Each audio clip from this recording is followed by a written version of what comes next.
listening to Oilersnation Radio, a member of the Nation network of podcasts and delivered by DoorDash. 1 hour of straight hockey talk with Dan, Rick, Tyler, and Bag Milk starts now. Hello there, friends.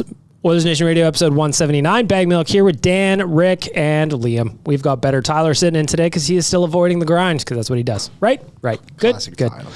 As we do every week, we're going to start off with our delicious debate. But before we get into the delicious debate this week, we have to provide some context. Yesterday, in case you missed it, I don't know how you would have, the Edmonton Oilers made a coaching change finally. 38 games left in the season. They're bringing up Jay Woodcroft and Dave Manson to replace Dave Tippett and Jim Playfair. So just before we get to the Oodle Noodle delicious debate, I want to go around the horn real quick. Just get your first thoughts on the move. Rick, we've been talking about a coaching change for a while now. What do you think when you saw this yesterday morning? I guess it was kind of expected. I guess you didn't really know when. It was an if. I'm just glad they went with the guys that we kind of wanted. They had a succession plan they put into place a couple of years ago. Put Woodcroft down there with the intentions to grow him into the next head coach. Ran into an obstacle this season where they needed to kind of replace their lame duck head coach, and they stuck with the plan. I'm happy to see it. I'm excited to see what he can bring to the team, and I'd just like to get all this negativity behind us.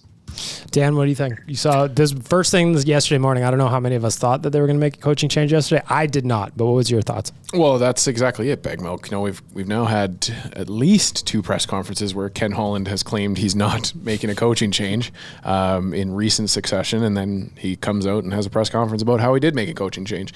For me, it's just like Rick said, it's a chance at change.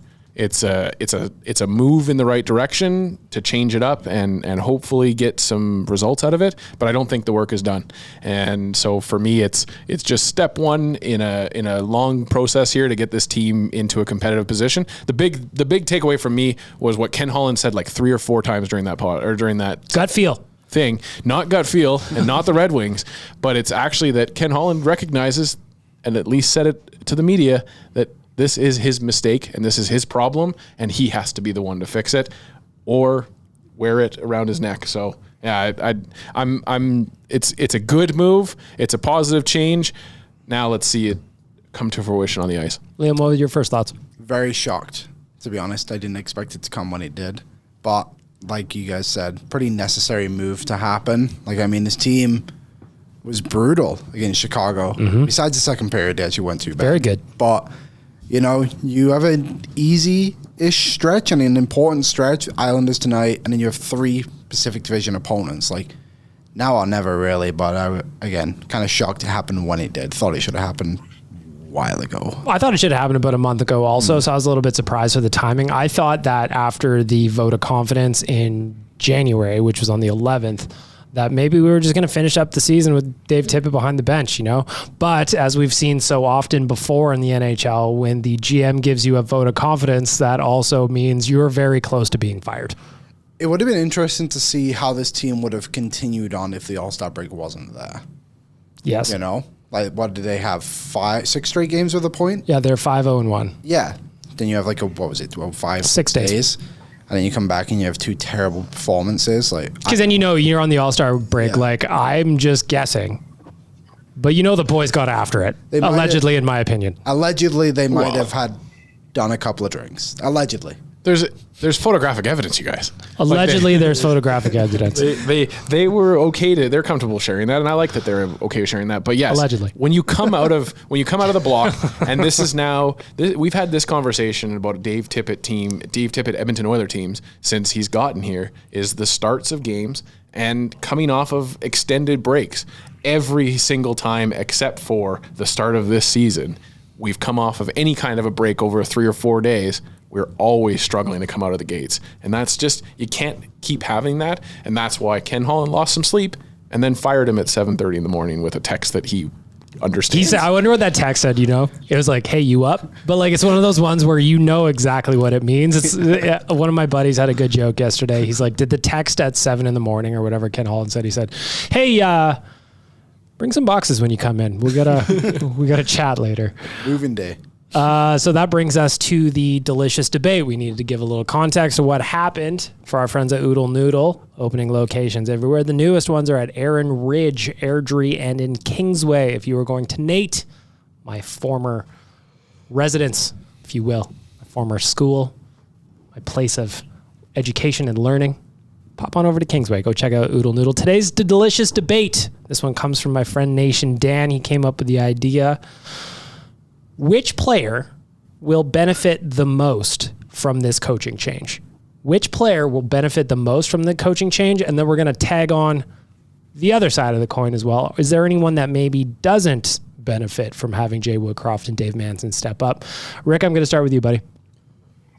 I think the answer is obvious when it comes to Woodcroft being in charge. It's Tyler Benson. First day here, Woody's here, and Benson's in the lineup. I know Kassian was kind of forced out, so you had to make a move either way. But seeing Benson get that bump up, I also believe in the next week here, if not tonight, you'll see him do some penalty killing. His last full year down in Bakersfield, him and Woodcroft actually worked on his penalty kill. He knew if he wanted to come up and play in the NHL and he wasn't going to get a chance on the first power play line, and that most likely wasn't going to happen here, that he needed to be able to kill penalties as well. So he was down there, he was working on it, and just another reason I'm happy the other coach is gone. I don't think he gave the younger kids their opportunities. I don't think he gave them enough time. I've one game, a game and a half here and there that really doesn't do it for me. I want to see him get 10, 15 games in there. And I think Benson's going to get his look, and he's going to have 38 games here to prove that he's on the roster for next year. Liam, who do you think's got the biggest benefit? You covered the prospects for us at Oilersnation.com. Who do you see as the one that's got the biggest window of opportunity here? I'll go with Cooper Marody. Even though he's not in the lineup or even with the team right now, kind of seems like the pick where it's been like, okay, well, he's been Woodcroft's number one center for the last, 2 or 3 years, I think. You'd have to imagine he gets a shot at some point here coming up. But I would say Marody, and then probably someone like Nima Leinen, too, would probably be a good one with Dave Manson to throw his name out there as well. Dan, who you got?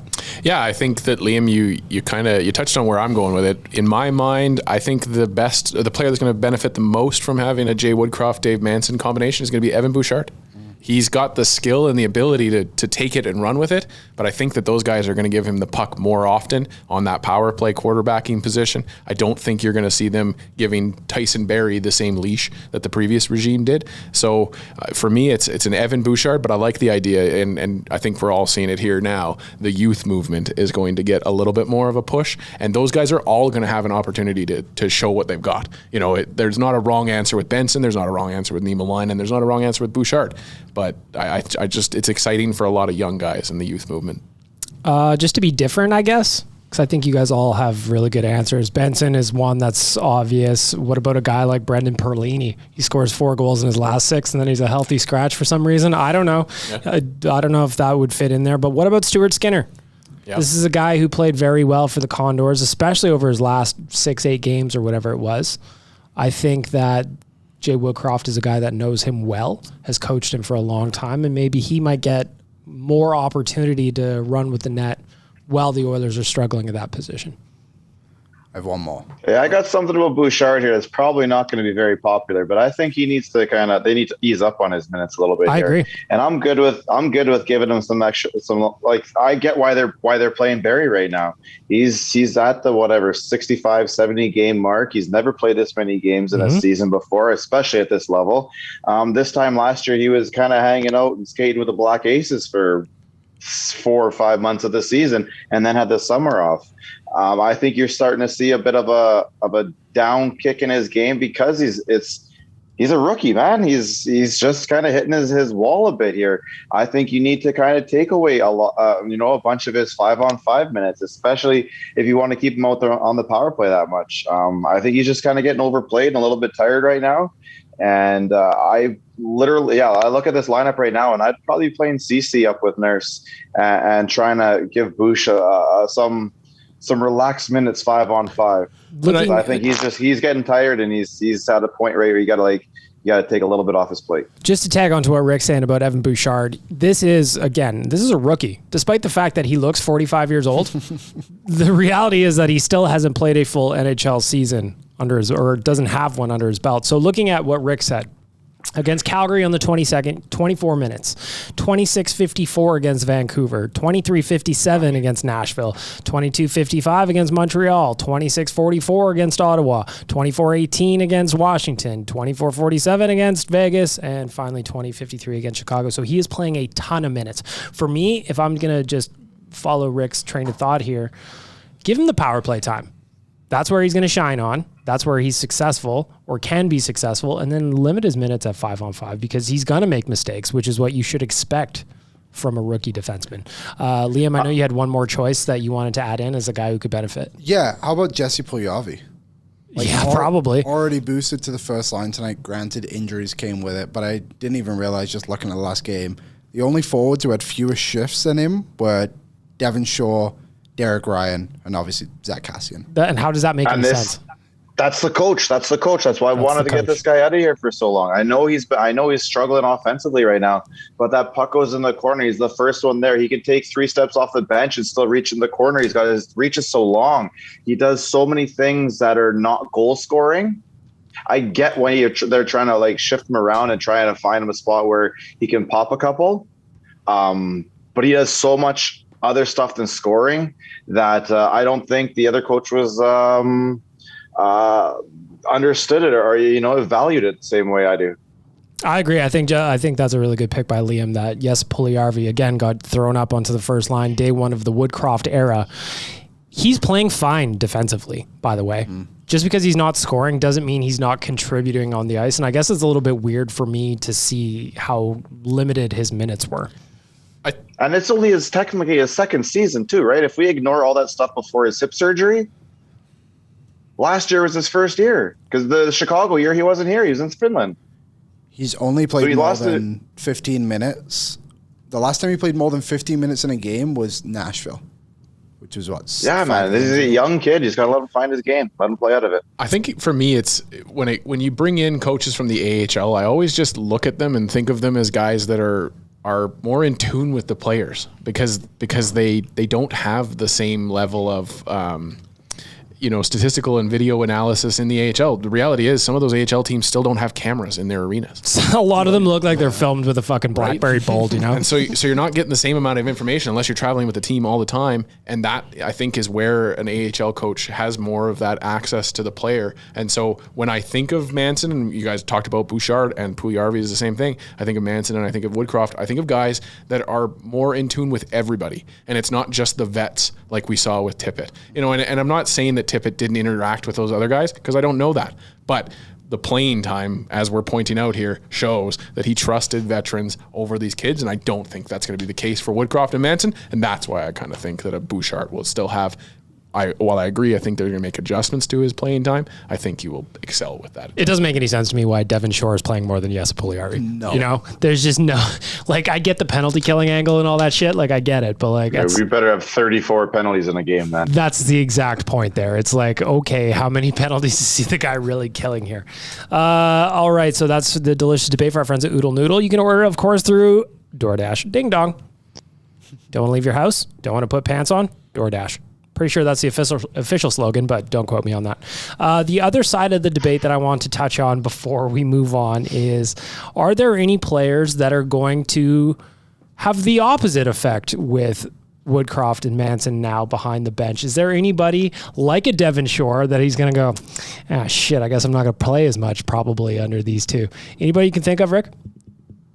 I don't think it's Devon Shore, but I will say there's a veteran who was in Bakersfield that people thought they'd assumed to get called up yesterday in Slater Cuckoo, and I don't see him getting any opportunities playing over the young kids in that third spot. So, I think Cuckoo, his time up here is probably done. Old Willie Legs getting in a tussle with Tim Stützle, and now he's been in the lineup ever since. Liam, you got a guy who you think that may get the other side of the coin, maybe not as much opportunity under these two? I think it's kind of difficult to say right now because we don't know how they're going to play, right? But saying that, a lot of the veterans who are in Bakersfield, it's obviously a little different because they're playing as top six forwards kind of did well under Jay Woodcroft, like Griffith, Malone, Cracknell. I'm not saying any of those guys are going to Olympian Adam Cracknell. There you go. It'll be interesting to see. I guess I'll just go with someone like, just because he wasn't in the lineup, like maybe it is like a Perlini or like a Derek Ryan or someone like that, just because of the rotation of the youth, like we're assuming is going to happen. Dan? I would argue that Kyle Turris has played his last game in an Edmonton Oilers jersey. Lyle Turris is upset. But my answer would be, I just can't decide. I've been wiffle-waffling the entire time. It's one of the goalies, one of our two former starting goalies to me, and I don't know if it's not going to be Koskinen that is the one that's kind of disadvantaged and just shipped out for something. But there has to be, to me, a goalie that's disadvantaged here, because I do believe that Skinner is going to get more of an opportunity. I think it's Mike Smith, honestly. I wonder if Mike Smith can just go to Jay Woodcroft and be like, I'm in net today. And he's just like, okay, sir. Kind of like the way that happened against Chicago. You know what, man? I think they still see Mike Smith as their number one. I think Skinner's going to get a lot more playing time where Tippett just didn't play him, like in a back-to-back. I understood the philosophy of why they were playing Mike Smith. I didn't really agree with it, but I understood what their mindset was behind it. But yeah, I think you're gonna still see Mike Smith as your number one, and then Skinner will be your backup. And he will get a little more playing time than Tippett would have given him, or given that role anyways. Rick, what was the mindset you thought as to why they played Mike Smith in the second game? You need to get him. You need to get him up and running as quick as possible. And I get it. There's the back-to-back goaltending thing, but you're playing a lesser team against Chicago. You expect your front 18 players to play a hell of a lot better. Yep. I mean, I'm not putting that whole game on Mike Smith at all. I know the first two shots went in, whatever, but there's no chance the Oilers should have only got one goal against the Chicago Blackhawks. It's just fascinating to me, and you're not wrong, Rick. It's the whole team that was broken. Like they're making the forwards are at the far blue line while the defensemen are trying to make breakout passes. Well, that's damn near impossible. He didn't say he didn't give the defensemen team are doing a little too much. They're making mistakes. Everybody's making mistakes out there. Yeah. Nobody's working together, and that's why I thought that that's where your coach needs to bring you together. It also didn't help that down at the other end of the ice, Marc-Andre Fleury was standing on his fucking head. Mm-hmm. You know, we still hit 3 or 4 posts again. That's like 7 or 8 posts in 2 games right now. This is ridiculous. We do make Hall of Fame goaltenders look like Hall of Fame goaltenders. Or even non-Hall of Fame goaltenders look like fucking like Laurent Brossoit. Well, that was a solid game, like but a shutout. Well, that was the funniest thing when Tippett got fired, I brought up the fact that Dustin Schwartz has now outlasted 5 head coaches in his tenure as the goalie coach since 2014. And a lot of people said, yeah, look at all the all-stars he made that have left the team since and become all-stars. And they listed Dubnyk and Talbot. And then a couple people tried to list Brossoit because he shut us out the day before. But it's just, I get it. You know what I mean? I understand that some goalies have left the system and done well. But anyways, I was just asking a question. That's the players in front of them. Those guys should have been starters here, but they had weak defense in front of them, and everybody pointed the fingers at the goaltender instead. I think it's both. You know, I think that the Oilers need to tighten up defensively. There's no doubt about it, but they also need a goalie that can fucking give them a save every now and then. Well, and adjustments. We get defeated the same way. Koskinen gets beat the same way, and it just doesn't feel like adjustments are being made. And yes, you're right, Rick. It's not just Koskinen, but even as a team, why aren't you making a stylistic change to help Koskinen out so he's not getting shot out? Because the coach was too rigid and didn't want to. It wasn't flexible and didn't make any changes. Did not adapt at all, and that's why we are where we are. And hopefully that's what we're going to see something different out of a younger, hungrier coach in Woodcroft. I'm very intrigued to see how this goes. What kind of adjustments they make, what kind of style adjustments they make, what kind of defensive adjustments they make. Just before we get to that, I want to ask you guys your expectations on what you think you'd like to see from Jay Woodcroft and Dave Manson. Obviously, this is the first game tonight against the Islanders. We don't know the answers, so we're just guessing. One interesting thing, though, we're talking about guys that duck to the axe. How about our boy, old Glenn Gulletson? He was here with Todd McClellan in the rebuilt coaching staff. Ducked that one. Okay, good, no problem. Here with Hitch, ducked that one. 2.5 years with Tip. Our boy is still here. Our boy is still here. Does that make it feel like he's the heir apparent, perhaps, as well? Like he's in the conversation? I think that they did it because if Jay Woodcroft is a guy who they don't have experience, blah blah blah, even though he's been on an NHL bench for a long time, He's been on the Oilers bench. He's been on the Oilers bench for a long time. He was obviously an assistant coach in San Jose for a long time. He was a video coach, as was pointed out yesterday by Ken Holland in Detroit back in 2005. So this guy's gotten his at-bats, but what you do have there in Greg Gulutzan is a guy who has been a head coach before in Calgary and in Dallas. So he knows the team, knows the system. So maybe that's just, we're going to bring up the young guy, but we're going to also give you an experienced associate coach, assistant coach, whatever you want right beside him. I like that. And also the players know he can throw a stick into the top of the upper bowl. Sometimes you got to check him. No, it was Gulutzan for sure. Yeah, Gulutzan. He hurled it from center. He was the one in Calgary. Yeah, Playfair's the one who ripped his clothes off. Yeah, Playfair, stick over the bar. Playfair stripped when he got home yesterday, allegedly, in my opinion, also just like that. Abbotsford, I believe, for the Heat. Mm-hmm. Yeah. So now we got two new coaches in. Jay Woodcroft, Dave Manson. Again, we don't have any answers on what this is going to look like because they get the first game tonight. But what do you hope to see change in the style of play the Oilers play, or in the defensive zone, or just even pick one item you hope that they solve, these two guys, with some new ideas, Dan? More shots than minutes in the first 10 minutes. I just want to see this team come out and go gangbusters on them and show that they can put the effort out there in that first period and make their own luck and make their own fate. I'll jump in next because I agree. I'd love to see more shots in the shoot first mentality, but if you're going to do that, you need guys crashing the crease to pick up garbage. You need to get greasy. The Oilers do not get greasy. They don't play ugly hockey. They don't get ugly goals often. If there's one thing that I think will help them score more goals, it is rushing to the slot. I think they're missing that right now. Liam, what would you like to see change? Them not concede the first goal of the game. How dare you? I know. Sorry, I know everyone loves that little streak they've got going on, but I don't. And it's time it changes. And do you think Jay Woodcroft this morning walked into the room? He's like, "Boys, have you considered scoring first?" I think that's the first thing he said. I actually heard it was allegedly the first thing he said. Rick, what do you think? Was there one thing on your wish list you'd love to see change? I just want to see him instill a game where they play as a 5-man unit. They do it very tight in their own end. They come out that way. They play that way in the offensive end. We've seen it before when they play that tight 5-man style. They're a very, very good team. I still believe this roster is a lot better than a lot of people assume that it is.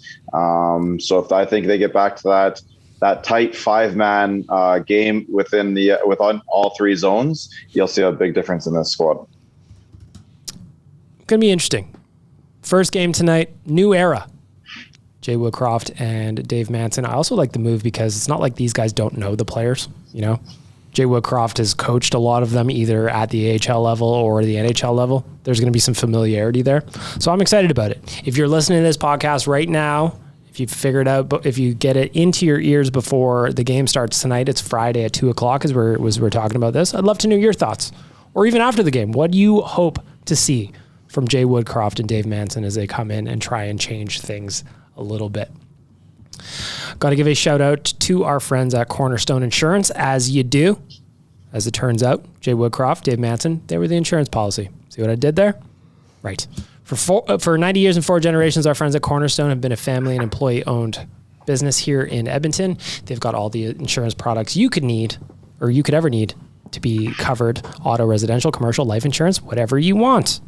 Whatever you want. They are there for you. CornerstoneINS.ca. Again, that is CornerstoneINS.ca. Before we move on to the next topic here, I also want to ask people, if you're listening to this, spend some time checking out Jay Woodcroft's press availabilities with the Condors. This is a guy who always puts the team first. He doesn't single anybody out. And one thing that I'm thinking, the Oilers are a little bit fragile right now. They've lost a lot of games. Maybe they need a softer touch. Maybe they need a guy who will jump in front of the bullets for them a little bit. And I think Jay Woodcroft is going to do that. So I'm looking forward to it. Other news that I want to get to. Yesterday, Ken Holland announced Zack Kassian out 4 to 8 weeks with a broken jaw, fractured jaw. Duncan Keith out 2 to 4 weeks. He is in concussion protocol after he got switched off against Chicago. That was a scary one. You don't ever want to see a guy fucking with the lights go out like that on the ice. That was a rough one. So with that, I guess the Oilers have accrued a little bit of cap space. Maybe that gives us a little bit of wiggle room to try and get something done here over the next, we got a month, just over a month until the trade deadline. I wanted to say that when we were talking about Mike Smith. Like, I wonder if he'll just be gone. Like, I wonder if somehow they can get a goalie with, what would it be, like, because you'll likely just get Kassian's cap, right? Because he could be done for the season. He could be, yeah. So that's like 3.2. He will be our Kucherov. You'll see. Yes. Same. It's 10 weeks till the end of the season, though. I did this count yesterday. If he's out 8, there's still 2 weeks that we got to. So if he's out 8, you know it's 10. Well, maybe they just delay. Well, that's what I mean. If we can get it, if we can stretch it to 10, I'm in. Yeah. According to Puckpedia, we now have $8.8 million in cap in extended cap space available to us as long as Kassian stays on the LITR. Well, it's like Rick said. If it's 10 weeks, you know who else is going to be there though? Is most likely Turris. If Turris has played his last game, I can see this back injury sticking around the whole year. So he gets his NHL money and he gets to hang out with his family, and we get that cap space too. This just reminds me of I'm changing gears here, but it reminds me yesterday they were doing the draft for the NBA All-Star game, and when it came to James Harden, they're like, LeBron James is like, isn't he hurt? Like, can he even play? And then Charles Barkley's like, he just got traded. I don't think he's hurt anymore. It's just one of those things. So happens in every league. Will Kassian be out 4 to 8 to potentially 10 weeks? We shall see. Depends what kind of trades happen. It's really interesting, man. If they can somehow get his contract out of here for the rest of the season, dude, shit can happen all of a sudden. Yes. Who's it going to be though? I guess to go off in a different direction. Well, so I don't know, but salary cap's not a worry anymore. So we're talking about it. Yesterday, Elliot Friedman said the Oilers offered a 5th round pick to Philly for Martin Jones. Womp womp. And they also 5-hole. Yeah, like that's my greatest moment in my Oilers Nation career is at a 2017 playoff game. The entire crowd started chanting 5-hole, which was something that I pitched earlier that day on the website. I've never been more proud. They also kicked tires on Jonas Korpisalo. Apparently the cost of acquisition on that one is a couple of picks. I think if you're going to go for a goalie, don't you want one that has better stats than the ones you currently have? I mean, I think that's generally the play you would want to do. I don't know. I think he's just taking a stab at the dark at that point. It's only a 5th round pick, right? I mean, what are you losing at that point? Maybe he can catch a little bit of fire. I think that's just admitted that it's going to be tough to find anybody better. It's going to be interesting. We've got, like I said, a month and change until the trade deadline, and there are holes in this roster. Maybe, though, they filled one by signing Dan's boy, Brad Malone, to a 1-year, 2-way contract yesterday.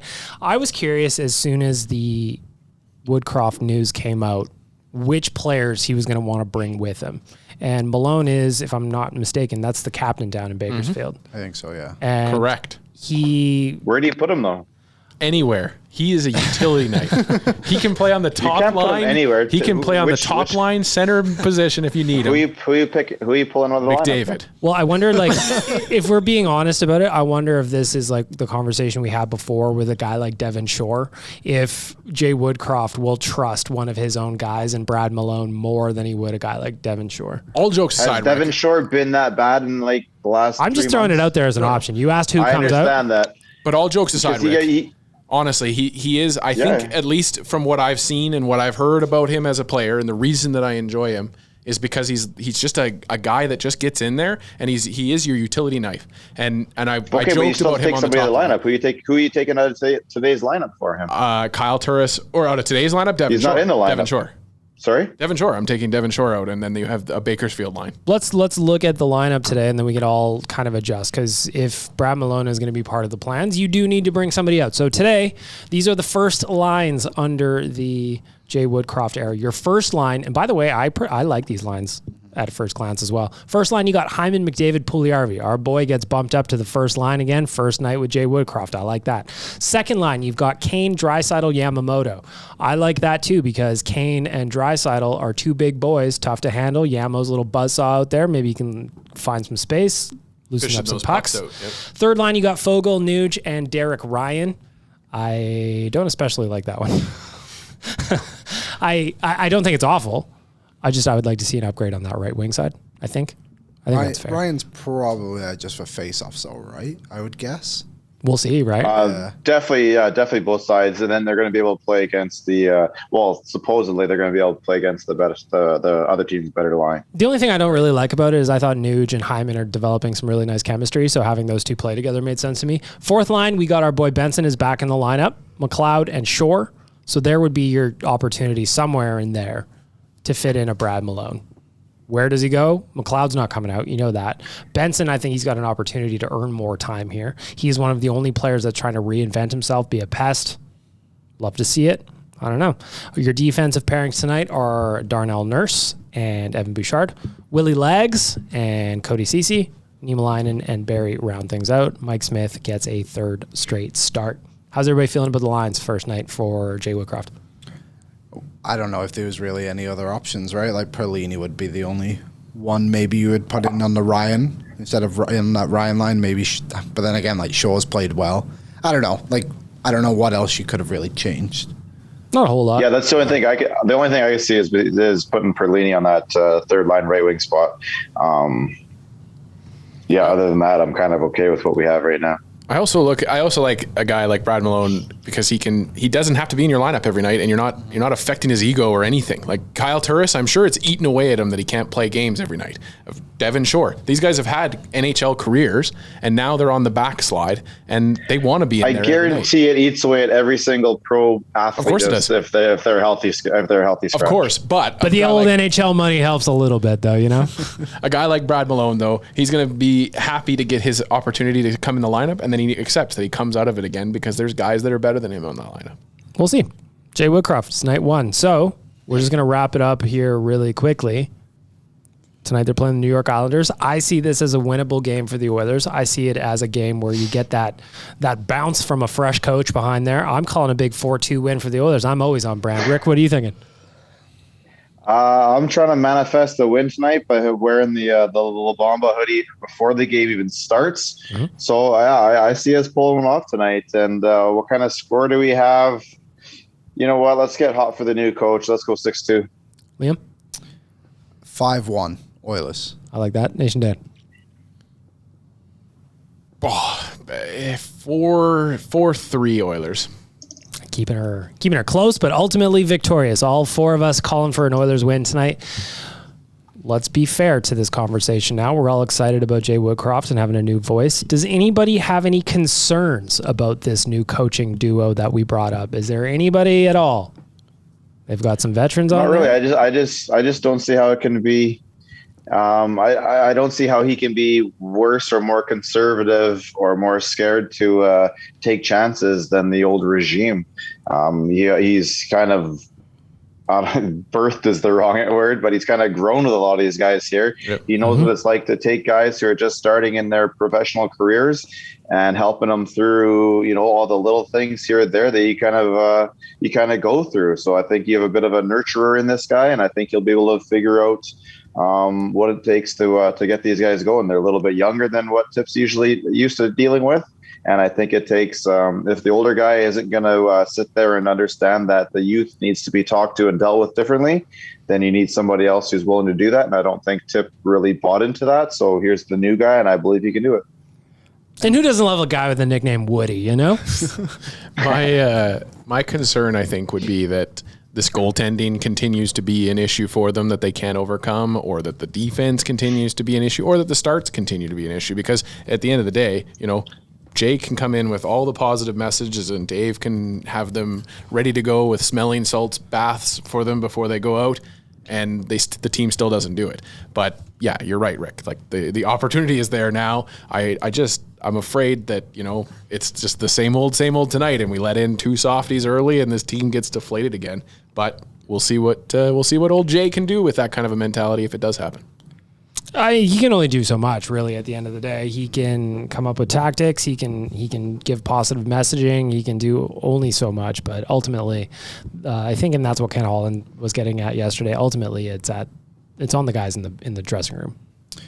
But the coach has a lot. The coach can do a lot of stuff that's that the other regime was not doing.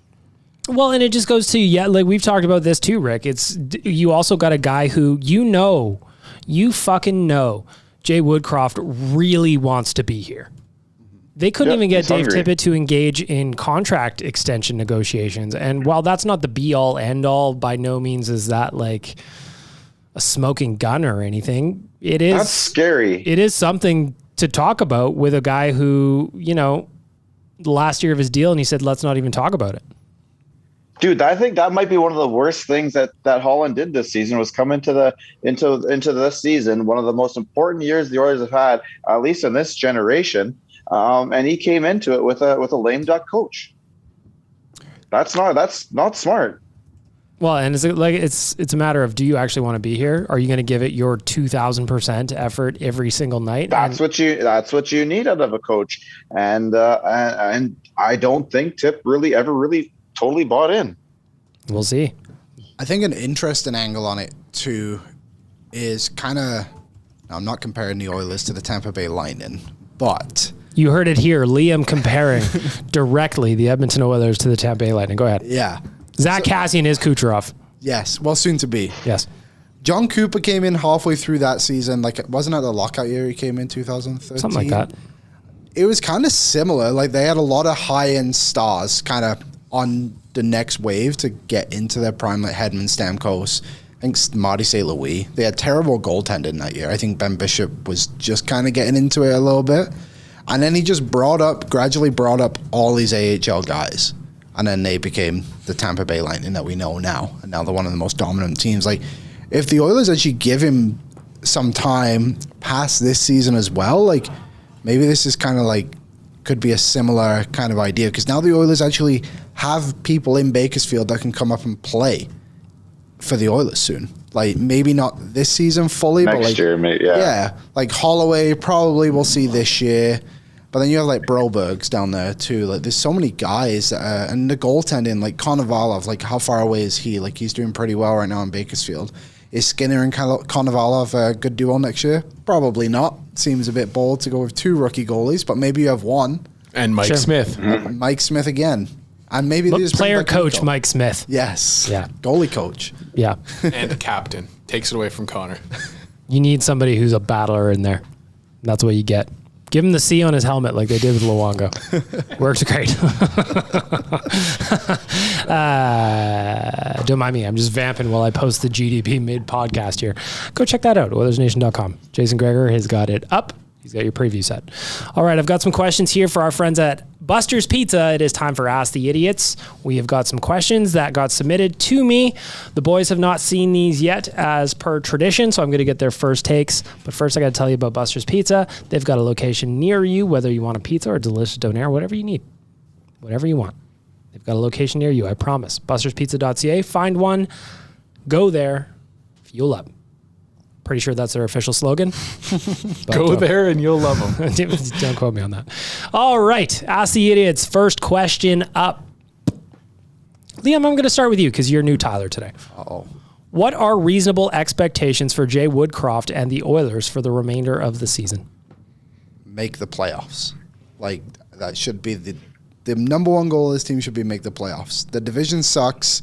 They have to start winning games with the two best players in the world and make the postseason. And honestly, they should probably finish as a top two team. Maybe that's a bit of a bold one, but It's lofty. They should be better than Calgary or Vegas, who Vegas seem to just get a new player injured every week. So there you go. Make the playoffs. Actually, since you brought up Vegas, over at dailyfaceoff.com, I'm doing some editing over there for the next little bit.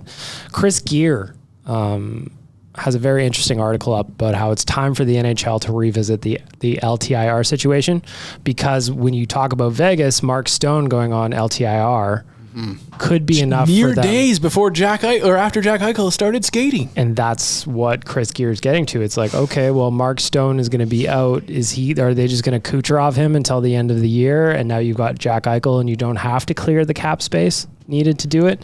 Anyway, it's an interesting article over there.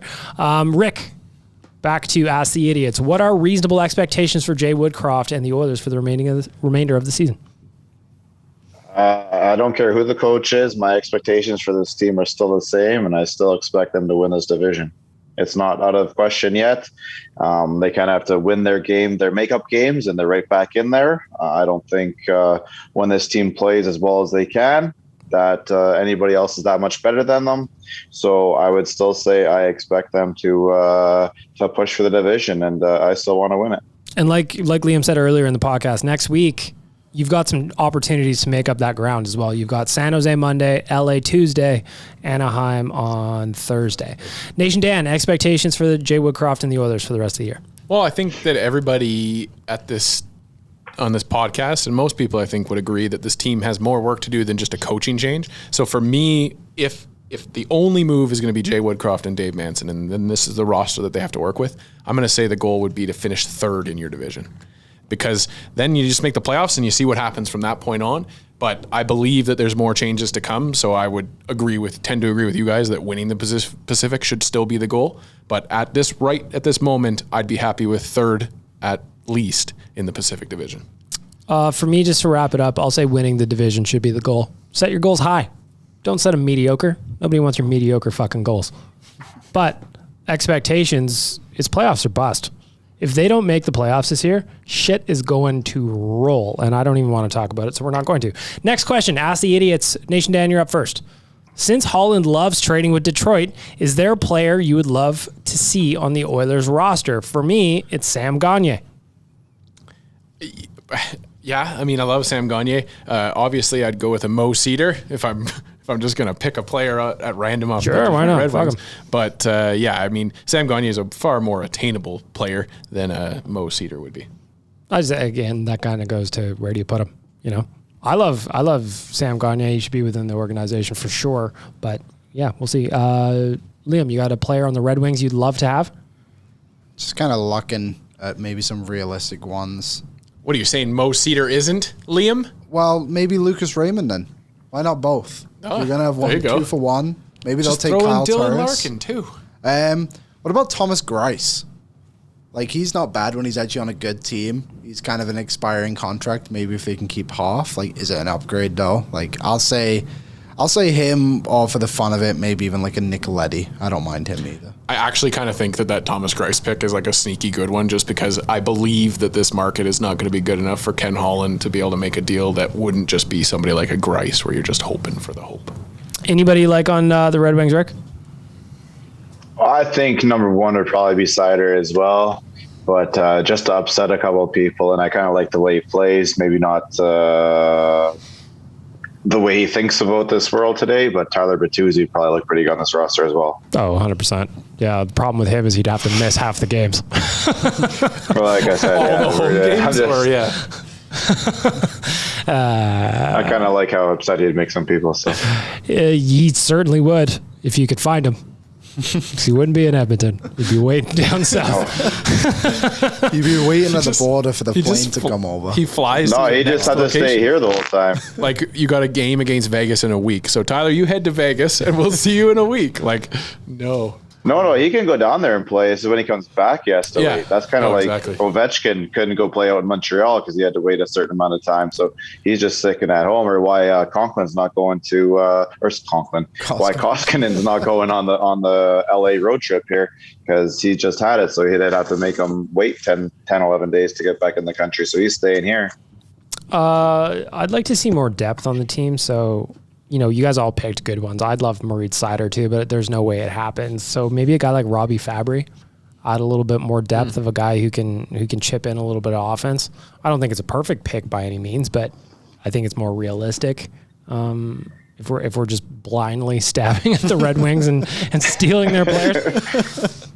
Question number 3. Borrowing them for a year. Yeah, it's fine. We'll give them back. They don't need them. They're not doing anything with them. Nah.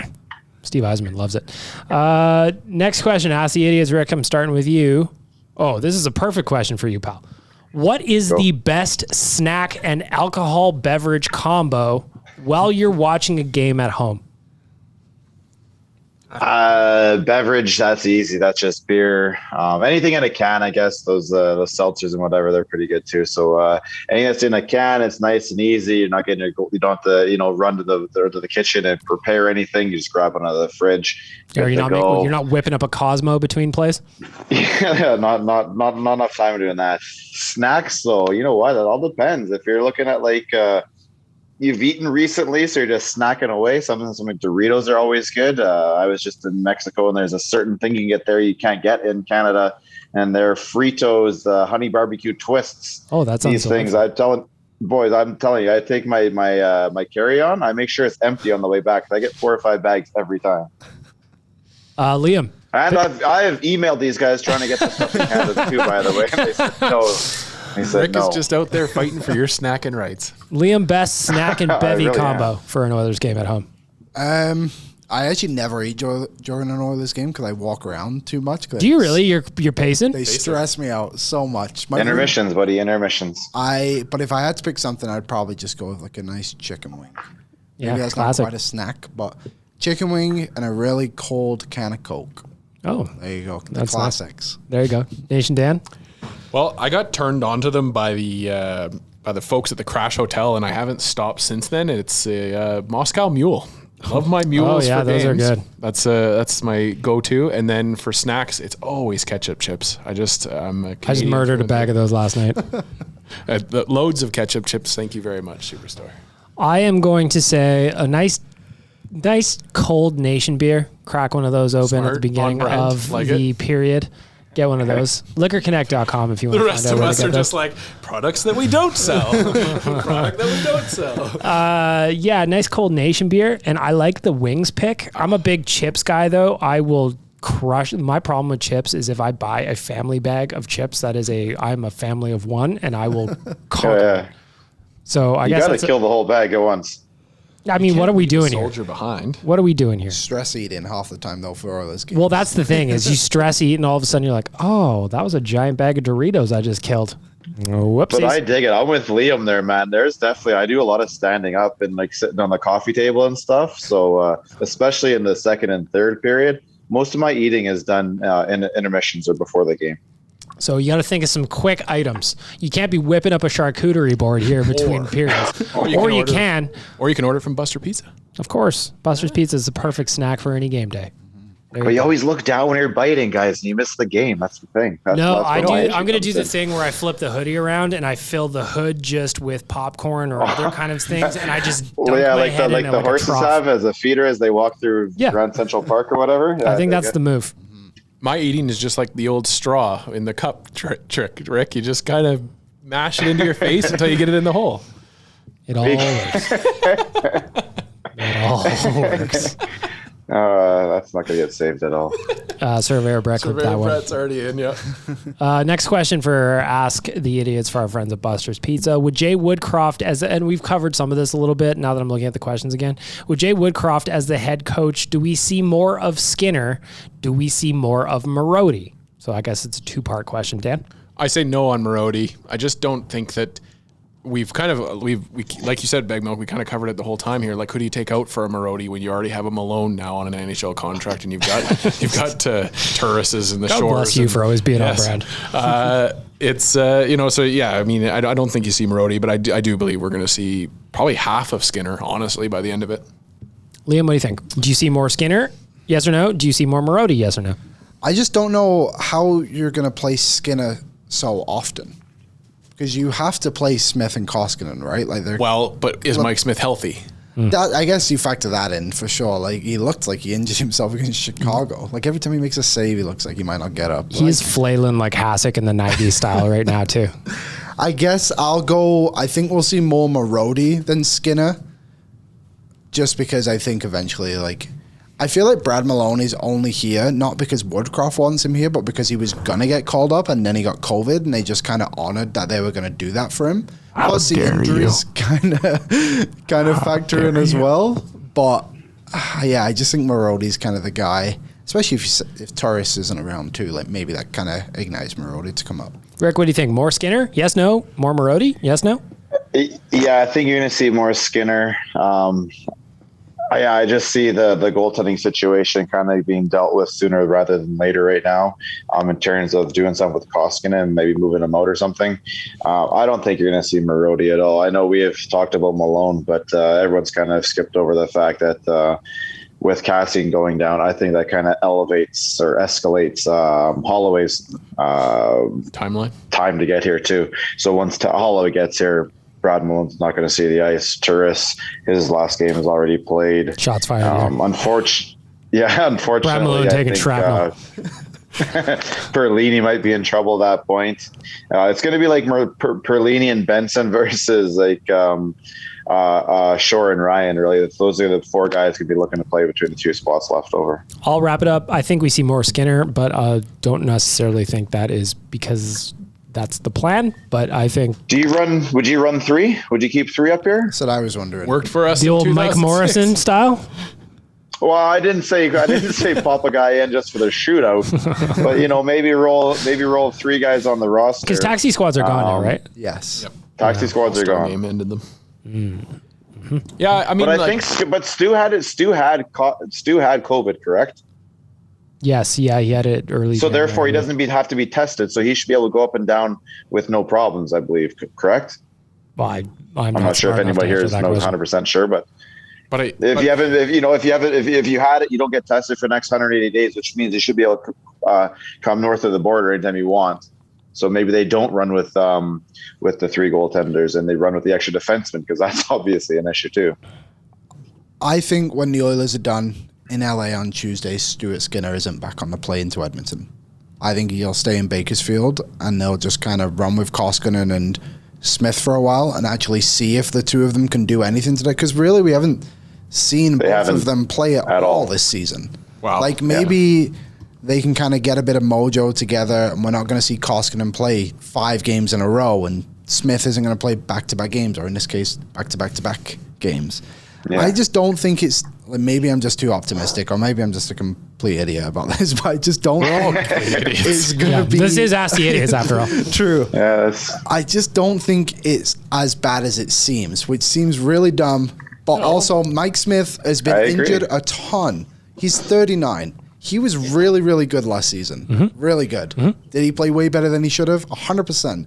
Mikko Koskinen's been good that stretch right before the All-Star game. Yep. He was good. Yep. Like, it's not too crazy to assume these 2 goalies can be good enough until we get to the trade deadline, then maybe something happens there. But hopefully not good enough that Ken Holland thinks that it's fixed and now he doesn't have to do something. I just think that's the problem that I have. Yeah, that could be something. And I think we're going from one coach that trusted a bunch of veterans, and this coach is naturally going to trust the people he's going to trust, and you're right. I mean, who knows, right? But I guess my thing is just I believe that he trusts Skinner more than he trusts the other 2. I agree. Based off I do as well. The stuff that he's gotten and the information he's gotten. But yeah, you're right. That LA Kings game is a perfect point to be able to just leave Skinner down in Baco and move on. But we'll see. Last question for Ask the Idiots. Last weekend, it was All-Star Weekend in the NHL. This one comes in. What adjustments would you make to All-Star Weekend? I'm going to shift it a little bit because this was on my list anyway. I want to talk specifically about the skills competition. What changes would you make to the skills competition, whether it's adding an event or changing an event or whatever you're thinking? Rick, it seems like you got an answer already. What changes are you making in the skills comp? The fastest skater. I'm done with this in this little tight turn they do. It's no fun. It's actually kind of dangerous. They're losing speed. It doesn't really show you how fast these guys are. I want a straightaway 200-meter go, straight lines, and just skate it out just like you would on a 400-meter track. Yeah, let's go. I'm done with the turns. Let's just see. We've seen Connor get up to 36 kilometers an hour. That's with like 4 strides. Like, you watch these guys, man. They come out of the turn and they're like 5 strides and they're slowing down again. I want to see what he can do. Let's get him up to full speed. Let's go on a straight drag race and let's go 200 meters, 150. Shit, I don't care. 100. Let's just see him go one straight line and reach your max speed. They should have froze the strip. That'd be cool. Just man. Down. Yeah. That would have been unreal. That would have been super cool. Yeah. Is this where we're supposed to give our new thing that we want to do for the All-Star game? Or? Yeah. Okay. We'll just I'm changing the question a little bit. So I take what Rick has got for an idea there, and I've taken it even further. I think that the All-Star game needs to be separated from the Super Skills competition altogether. I think that the Super Skills competition should be something that constantly rolls over throughout the entire year. And to Rick's point, I think it's something that happens maybe in Calgary at the Olympic Training Center where they have the oval. So you have that. Ottawa, you could do it on the rivers. Or Ottawa at the canal, yeah. But it's a demonstration. Connor on the bobsled track. Where all these, there's to me, there's players that are marked. There's marked for the skills competition, and then there's players that are marked for the All-Star game. And those can be two very different things. Some guys are going to go to both, but the skills competition should actually be the players that are actually good at the skill that they're doing, not just because they're in the All-Star game. Then before that happens, every team has to hold their own, just like they did when we were kids. Yes. And they did the skills competition. And I think it was Brett Howard had a bomb for slap shots from us. And I think he actually got a goal one time because the guy could shoot the puck so hard. Because I do believe that the league has something really special in the super skills competition. I just don't think they do enough with it, especially this year where they tried to shoehorn in a bunch of wacky. I like the one that they did in the fountains. I didn't mind it, except that they affected the entire outcome of the rest of the super skills competition by having to pre-record the earlier parts of the competition. Mm-hmm. And so it becomes this disjointed mess. Whereas it could be something really special where you have the fastest skaters racing each other and you have the hardest shooters shooting the puck together. And it's an actual event and it's actually a display of these guys' skills as opposed to just you're a really popular player and so you're going to show up at the skills competition. Liam, how was Timo Meier in it? Yeah, that was yeah. Well, and that's the thing. Timo Meier can be in the All-Star game as a replacement. That makes sense, but you don't have to force him into a skills competition. Sorry, I should have referenced the fact he was in the hardest slap shot. Oh yes, and that's exactly it. And that's a whole thing with the All-Star game. I do agree with the All-Star game should have representative from every team. I think that's a marketing play. But that's where the issue comes in is because you have that super skills competition, and all of a sudden Timo Meier or Tom Wilson have to come up with a super skill to be able to that they're All-Star weekend. All-Star weekend is when you get your every team is represented somehow. This way you can do your 6 best slap shots who have all done them in their own rinks throughout the season. Yep. Liam, what are you changing in the skills comp? Yeah, I would kind of go with what Dan said. That's what I was going to say. Like the NBA does an unreal job of getting the best players to do those things. Like the dunk contest every year is unbelievable. And you can, it's always fun. Make these names from it. But you never get the best ones. It's so annoying now, right? You watch Vince Carter back when he was the best at it, and he was always in it. The whole world is like begged LeBron to do it. He's always like, no. Yeah, but I think that I would love to see LeBron in it. Like I love the NBA, but like 2 or 3 years ago when we had Aaron Gordon and Zach LaVine go at it in a dunk contest for like however long they did it, it was unreal. Then you had Nate Robinson, who was tiny, somehow doing his dunk contest every year. Like, it's just how you brand, the teams and also the players and, like, what they become known. Like, Dwight Howard is Superman. And, like, he wore that cape and the shirt in that dunk contest. Like, you can build something. But I think those guys take those dunks a little more seriously and put a little more creativity into it than most NHLers do with the breakaway competition. But because it means outside of Zegras. Those are kind of similar. Well, and that's obviously the Zegras thing was super dope. I love that. That was cool. I don't know if you could see or not, regardless, whatever. That was super cool. But a lot of guys come out, you drop to like the mini sticks or something like that. Now you're just kind of having a little fun with it, not trying to do the goal, not trying to score the goal. Yeah, well, I think that's where the NHL tried to kind of take a little piece from the NBA, and it just didn't quite land. I'm going to wrap it up by saying the goalie has to try too, I bet. Yeah, the goalies look like they were just yard sailing all over the place. Like there's 2 things that I want to see. One event is I want to see players play as goal. And, Victor Hedman won the hardest shot this year. I'd like to see Victor Hedman shooting on forwards that are in net just to see how it works. I'd like to see how that goes. That could be a new event. I'd also like to bring in just a regular guy that plays beer league or just with his buddies on Wednesdays and throw some of them in the mix. First of all, think of how cool it would be if you won the right to be in the fastest skater and you go up right before Connor McDavid and he's just like, man, I am gassed because he has got this sweet gut or something. And then on the flip side, maybe you got a guy in the hardest shot contest who's like, here's old fucking Tucker from 37. Grand Prairie and he just bombs one and you're like, whoa, it would be the best. If you ever watched Pros versus Joes back in the day, that show was legit good, and I would love nothing more than just this is a marketing event. It's for kids. Those Joes were actually pretty talented for what they were doing back then, though. But that's what I mean. Like, throw a guy who's like, I'm not just talking about some schlub who won a fucking pass on the strip. I'm talking about a guy who is leading the league, Div 7. He's got dangles, and now he is in the breakaway contest. I've got a random little add-on to that one, Bag Milk. What if you, at random, one of those people is a person that shit-talked one of these players at the last event. And they kind of forgot about it, right? That's another thing that I'd like to see too is I'd like to see more players mic'd up an event like that, especially somebody like, I know he just got suspended for being a fucking shithead again, but like a guy like Brad Marchand, if he was mic'd up and chirping people throughout the weekend, and he knows he's on TV, so he's going to do it in an appropriate fashion, I think that would probably be pretty fun too. Yeah. Saying that, when he was on TNT the other day, he did swear. Did he? Yeah, he's pretty sure he dropped. Oh, yeah. He was talking about like how they accidentally swear on the mics and say shit like that. I actually said it. Yeah. Well, I mean, I hope nobody died as a result of hearing them say shit on TV. All right. If you have adjustments to the All-Star game you'd want to make or see, if you don't like my idea, well, first of all, you're wrong, but I want to hear from you anyway. Hit us up, ON Radio Podcast on Twitter and Instagram. Liam. Sorry, I have one more really quickly. Yes. They should bring back the fantasy draft.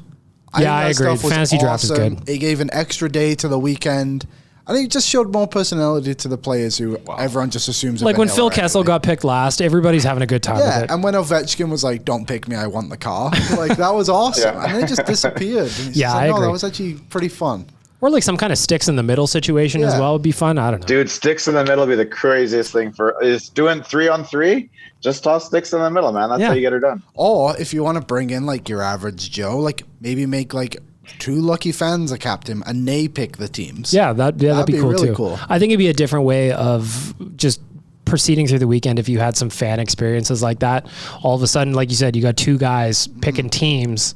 It'd be unreal. They've got no allegiances like between players outside of their favorites, right? Yeah. So it's like they don't care about the friendships or anything like that. You get like a fan from every single team, and then you just like pull names out of a hat. Like, you 2 are the captains, you 2 are the captains. Mm-hmm. There you go. Sticks in the middle, boys. Let's do it for next year. And I want to see Tucker from Grand Prairie in there and fucking some of those events as well. All right, Liam, it is time to get the buttons ready. We are looking at the hot and cold performers of the week. If you go to deucevodka.com, you will see Brett Kissel there. You will also see a find in-store button right beside it. That is how you find Deuce Vodka. That is how you get your hands on a bottle, provided that you are of legal drinking age. As we do every week, we start off with our veggies, looking at the cold performers of the week for the last 7 days. It can be about sports. It can be about life. It can be about whatever you want. I'm just killing a little bit of time. You want to give her a test there, Liam? Oh, that's cold. There we go. We got the right button bar. Dan, I'm going to start off with you. Your Deuce Vodka cold performer of the week. My Deuce Vodka cold performer of the week is going to go to the company. It happens every time we do this. Every time we have an Olympic Games, somebody speaks up and says something stupid, and it just happened to be the Toronto Star this time. You Toronto Star, you're going to get my cold performer of the week for saying that women don't belong in hockey at the Olympics because the Canadians are too good at it. Toronto Star, you get my cold performer of the week. Are you thrilled? I'm not. Yeah, it was a weird take to put out there. It happens every year, and it's just basically a question of who's the idiot that's going to stand up this time, and it was the Toronto Star this time. Liam, your Deuce Vodka cold performer of the week. I'm going to give my Deuce Vodka cold performer of the week. People might not like this one, but I'm going to go with the people who complained about the food that wasn't going to be there at Rogers Place. How unreasonable is it for people to think that food's just going to be there after they had no heads up that this was going to happen? It's like, I hope they've been freezing pizzas for the last 6 weeks for it to be prepared. So that's mine. Oh, that's cold. Rick, your Deuce Vodka cold performer of the week. Yeah, I feel those guys over there. I know it's like to kind of have to turn the switch back on in 12 hours and doing it for 19,000 people. That's got to be one hell of an issue to try and deal with. So I feel sorry for those guys over there. But I'm going to take it over to a different sport. We have an issue with Hall of Fame voting in baseball, and I think we have one in the NFL as well. You have he was a little bit undersized as a linebacker, but he was one of the best linebackers out there of all time. And Zack Thomas has been looked over again for the Hall of Fame.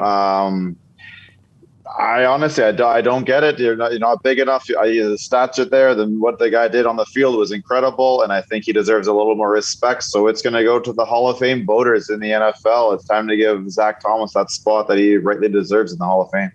I'm upset. I am going to bring it back to the Oilers. My Deuce Vodka Cole performer of the week is the special teams. The PK is struggling. The power play looks nothing like what we got in October. These are fixable problems, but right now the special teams are not contributing to wins as much as we need them to. And I think that's an issue. So there's my Deuce Vodka Cold Performer of the Week. You're as cold as ice. Ooh, I like that button. I forgot that was on there. So aggressive. All right, flipping the ledger, let's end off the podcast. Let's end off our week with some high notes. We are going to look at the Deuce Vodka Hot Performer of the Week. I see Liam checking his notes over there. I like that you have notes, by the way.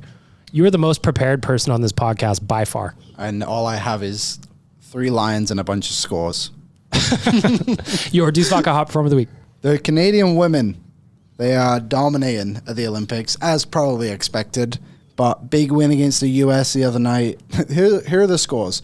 11-0, 12-1, 11-1, 6-1, 4-2. I think it's fair to say they are very...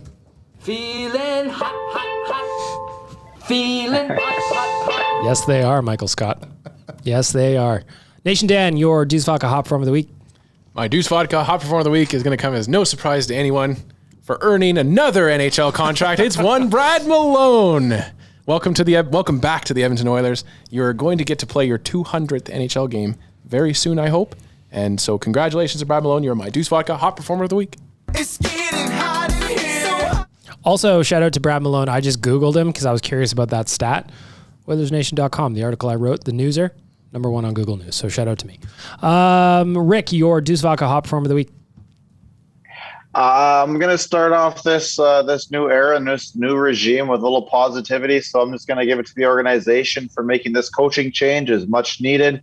And I believe they actually went and took the right guy. I think it's a little bit tough for people of a certain age to look at the younger generation and kind of put your life in their hands. And it's kind of easier to go with what you know. And I don't think that's where sports are going right now, as you see it in other leagues, that the younger guys are starting to take over, and that's we finally, I think, took a step in the right direction, bringing in Woody and Dave Manson. So I'm just going to give it to whoever is involved with making that decision and sending Tip on his way out and bringing in the new regime.